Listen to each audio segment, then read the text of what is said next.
अथ 16वां अध्याय। नारद जी कहते हैं कि अब मैं दीपदान तथा भगवान के मंदिर में झाड़ू का वही महत्म कहता हूँ जो ब्रह्मा जी ने मुझे बताया था।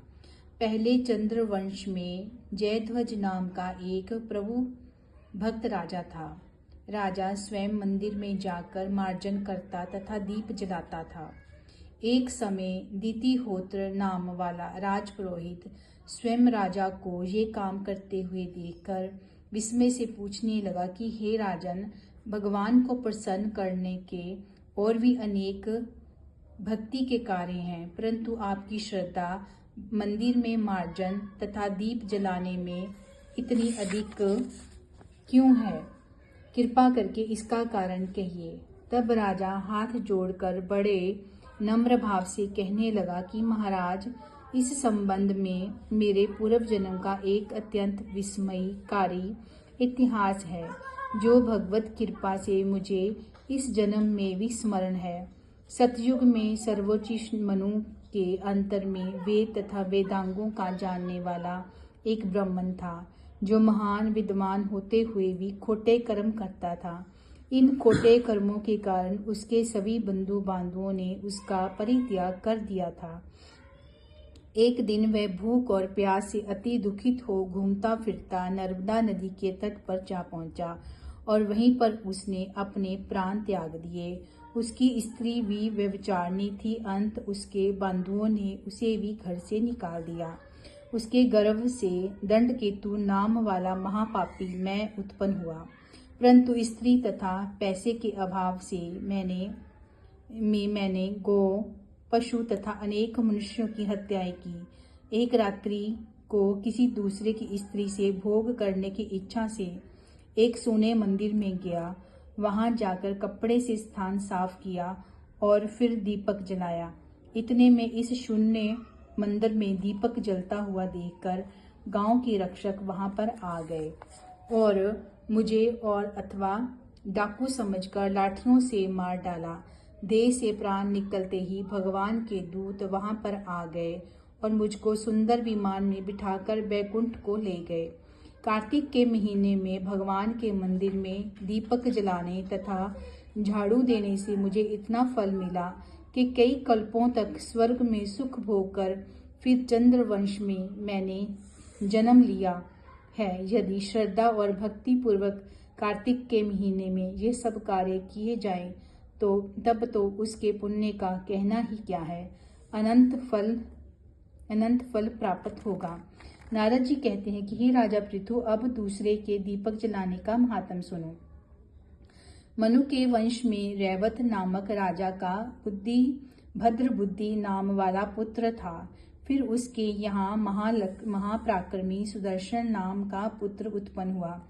भद्रबुद्धि भी राजधानी नर्मदा के तट के समीप महेंद्र पर्वत थी। एक समय सुदर्शन वन में शिकार खेलने के लिए गया। अपने साथियों के साथ घूमते फिरते उसने नदी के उस पार एक सुंदर कन्या को देखा।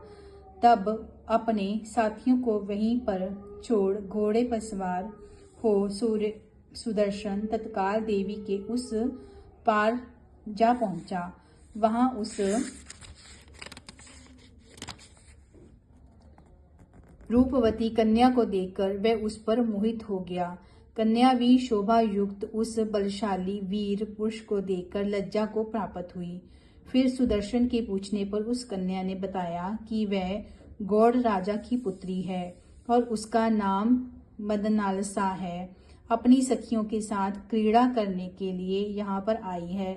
तत्पश्चात उन दोनों ने गंधर्व रीति से वहीं पर अपना विवाह कर लिया और कुछ समय तक नर्मदा नदी के तट पर विहार करके पुनः अपने घर पर आकर आनंद पूर्वक रहने लगे। कुछ समय बाद राजा भद्रबुद्धि अपने पुत्र सुदर्शन की राज्य सौंप कर वन में चला गया। तत्पश्चात सुदर्शन बड़ी राजनीति से राजकार्य चलाने लगा। राजा रानी मंदालसा सदा अपने पति को विष्णु भगवान की पूजा का उपदेश दिया करती थी। इसी प्रकार दोनों ही भगवान के बड़े भक्त थे। उन्होंने भगवान का स्वर्ण मंदिर बनवाया। दोनों ही उसमें भगवान का पूजन और दीपदान किया करते थे।